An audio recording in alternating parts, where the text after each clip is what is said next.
It's strange to think that the app that brought us short-form video slot is finally making a comeback, with Jack Dorsey, the founder of Twitter, giving its backing. I will be bringing Vine back. And also Xbox 360 party chat. But the people that actually built up this project isn't people from Silicon Valley. But surprisingly, it's 150 random rogue volunteers. So as a computer scientist, I'm really interested to see how these people got around it. So let's start off with what Vine actually was. It was a 6-second novelty app made by 3 guys in June of 2012. It had a strange idea of limiting users to make funny videos in such a tiny window. Even though I look like a burnt chicken nugget, I still love myself. And there was a cultural shift of, hey guys, let's watch this 4-minute and 13-second video of a Korean guy, to set up punchline in 6 seconds flat. User attention spans inevitably plummeted, and when Instagram did its annual let's just see what the market's doing and just copy and paste it for our own and introduced Instagram videos that actually paid actors real money, Vine died quickly as it started. LeBron James, LeBron James, LeBron James. Now JMP did an article about shrinking attention spans with the introduction of these short and snappy videos, with the average person now supposedly having the attention span... My phone go off. The attention span of a goldfish. And Vine grew fast, and by 2014, it estimated to have over 200 million registered users, producing huge stars such as But That Backflip Though, and that weird crypto zoo man, and of course my favourite. Look at all those chickens. But why now? Why bring back Vine in 2025? When ChatGPT can make automatic videos with unlimited freedom and zero filming. And that all stems from one word: authenticity. Jack Dorsey, apart from looking like he's always on an ayahuasca retreat, is deeply skeptical of AI. He's even said that I once thought that Twitter was the closest form of global consciousness. Now it seems that corporate AI models have become that. Now of course the founder of Twitter would say that, but he kind of has a point here. He hasn't tacked on AI onto any of his online platforms, like Square having an AI Autodesk feature. Welcome to Taco Bell. What can I get started for you today? Can I get 18,000 water cups, please? Okay. What can I get for you? On other forms of social media, you can upload AI content more freely and is often poorly labeled, but the Vine is going to be different. It flags suspicious generated AI content and prevents it from being uploaded. To verify that new video uploads are actually human-made, Robbie is using technology from human rights non-profit The Guardian Project, which helps verify that new content is actually recorded from a smartphone. The goal is to try and transform social media's landscape entirely, with the Vine being franchised by Jack Dorsey himself. Focus on funding the experiment to an open source project, and his desire to try and bring back something real. Even though all these videos are a pile of shit. But why now? Who would bring back Vine in 2025? When Vine shut down in 2016, it wasn't just the app that disappeared. It was millions of creative moments at risk of vanishing forever. How am I supposed to get my Bobby Schmurda remix clips? Like, the guy's literally out of jail and no one cares. What? Oh my god! This is where the digital archive guys come in handy. The archive team is a collective volunteer of pretty much super nerds dedicated to saving endangered websites, and they have launched hundreds of preservation projects, and there's even a couple going on right now. And their goal is pretty simple: download as much stupid Vine content as possible, but more importantly, the structured information behind it before everything disappears.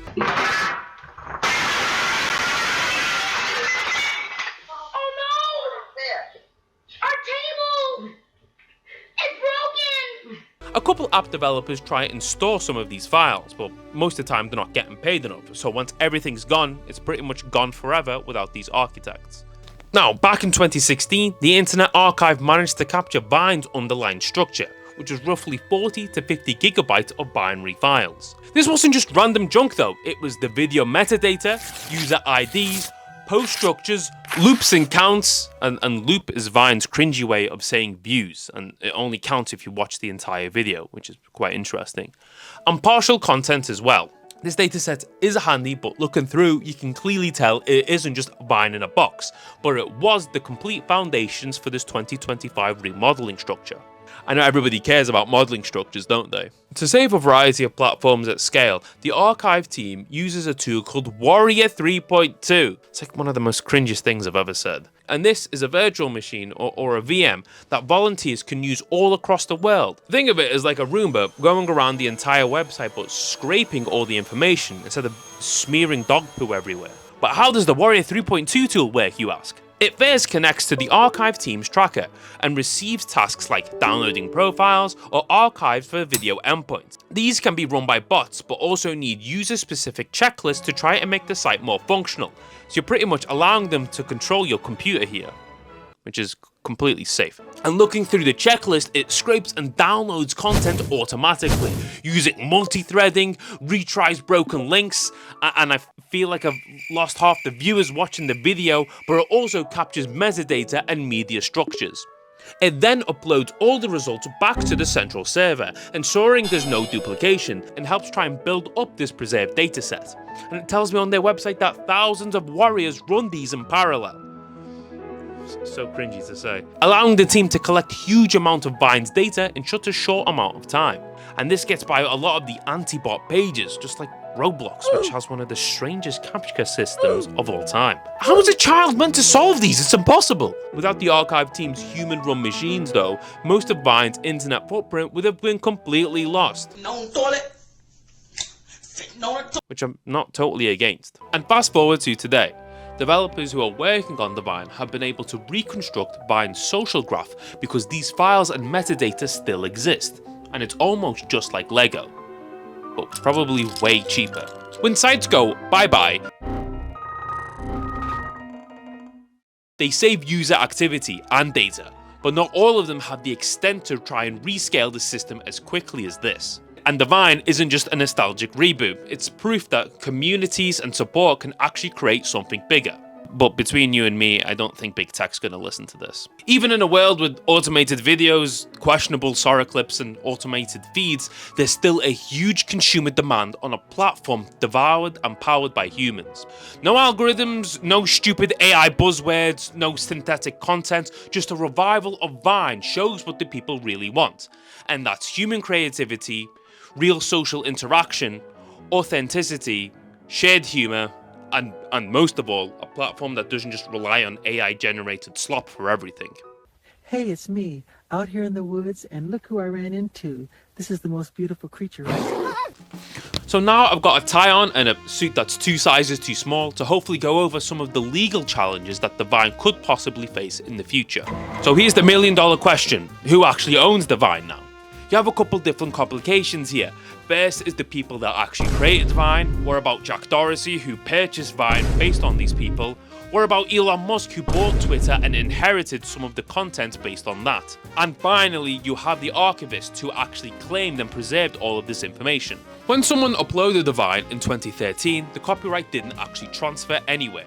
Despite Vine vanishing, the creator's rights never expire. So for the Vine today, if a creator wanted to remove that Vine, they can still file a DMCA claim takedown. And if they want to reclaim their old Vine accounts, they can verify themselves, proving that they still own the social media accounts linked to the original bio. When I looked online, there was no AI analysis or corporate verification portal to try and log in. This is literally as human as it gets. The only issue is this process isn't automated, so if thousands of creators just stood up and wanted their Vine platforms back, the Vine inbox might spontaneously combust, like some of my AWS services in the past month. And this is where things get even weirder. When Elon Musk bought Twitter, he also inherited all the old Vine servers. He's even publicly stated that the company found the old archive and hinted at bringing Vine back. But legally, Twitter/X owns only the server-side data, not the copyright of the actual videos. So Musk can technically, if he wanted to, restore the old site, but he can't legally use or monetize any of the videos without the creators allowing it. This is probably why he hasn't launched anything yet though, because this is a legal minefield. So the conflict looks like this. The creators own the videos, Twitter, I'm not calling it X, owns the servers for the archived videos, and the Vine uses the publicly archived data to try and respect the creator control. and the archivists have preserved the cultural history in the first place. It's legally a Venn diagram with some questionable overlaps, but it does work because the Vine keeps the creator at the center of everything, you'd hope. So here we are, it's 2025, and you'd think with all the innovation and machine learning breakthroughs and all the billions poured into these platforms that social media would feel better than ever, right? What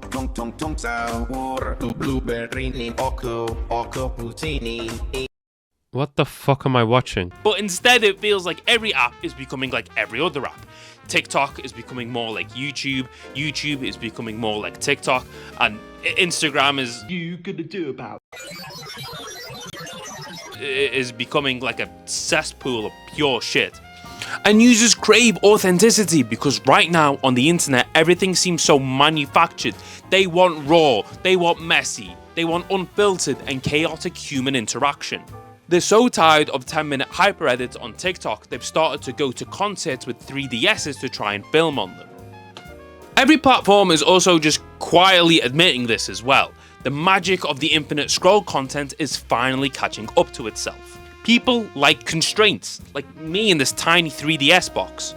And the big tech companies also know this because they're trying to revisit some of these 2010s formats. But a lot of it is tacked on to all of this 2020s algorithmic automatic garbage, so it doesn't feel genuine. This is where there's a gap in the market. The Vine isn't trying to be the next TikTok, it's trying to revive something that we lost. Like my 3DS here, I had to dig up for an hour to try and find this. This is where a social feed is chosen by you, there's no AI decisions for anything, and the content is made by humans. Let me come over there, please. You want me to come down, Ossifer? Do you know who I am? Most of the time. So here's the TLDR. Vine didn't come back because the memes were great. To be honest, some of the memes are shocking and really shit, and also weirdly racist, but people want it back because it actually has a real human element. You can see the direct cut from a lot of these videos. Creators will still own their own loops. I still hate saying that term. And the internet is craving something real again. In an age where apps like TikTok have way too much stuff going on, people are going back to more primitive forms of tech, like this 3DS. It literally just plays games and that's it.